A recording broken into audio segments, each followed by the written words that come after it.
Kita tidak akan biarkan pekerja-pekerja di PHK-kan seenaknya. Bila perlu, tidak ragu-ragu kita, negara akan turun tangan.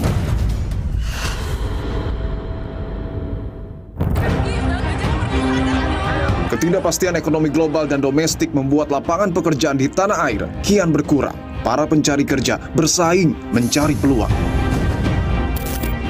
Para pencari kerja memadati Balai Kota Jakarta untuk mendaftar sebagai petugas penanganan prasarana dan sarana umum atau PPSU.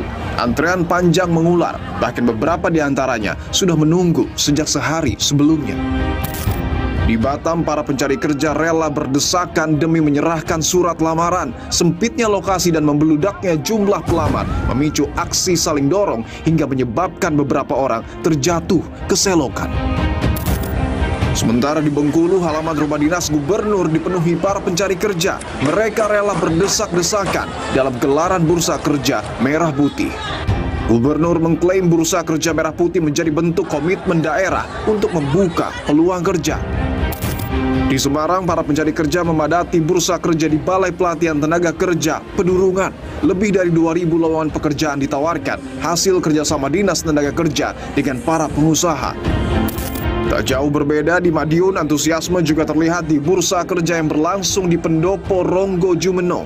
Kegiatan ini menjadi bagian dari program 100 hari kerja Bupati Madiun dengan target menekan angka pengangguran hingga 4.000 orang.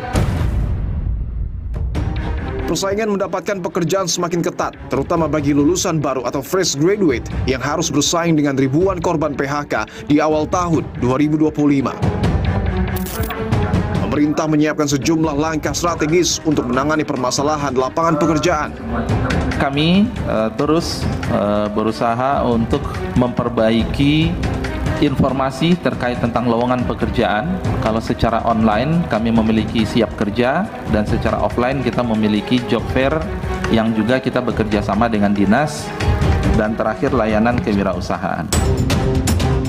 Sementara itu, dalam peringatan Hari Buruh Internasional 2025, Presiden Prabowo Subianto mengatakan negara akan turun tangan dalam menyelesaikan persoalan ketenagakerjaan, salah satunya dengan membentuk Satgas PHK. Kita akan segera membentuk Satuan Tugas PHK. Kita tidak akan biarkan pekerja-pekerja di PHK-kan seenaknya. Negara akan turun tangan, saudara sekalian. Tantangan pemerintah semakin berat. Badan Pusat Statistik mencatat pertumbuhan ekonomi Indonesia pada triwulan pertama 2025 melambat menjadi 4,87%. Angka ini merupakan pertumbuhan ekonomi terendah yang pernah terjadi di kuartal pertama sejak tahun 2022 atau setelah masa pandemi. Padahal pemerintah sebelumnya menargetkan angka 5,2%. Perlambatan ini dikhawatirkan mengancam pembukaan lapangan kerja baru dan memperbesar resiko pengangguran. Tak terasa puncak bonus demografi 2030 sudah semakin dekat. Pemerintah hendaklah bijak dalam tata kelola ketenagakerjaan. Jangan sampai potensi SDM yang melimpah justru berubah menjadi bencana sosial.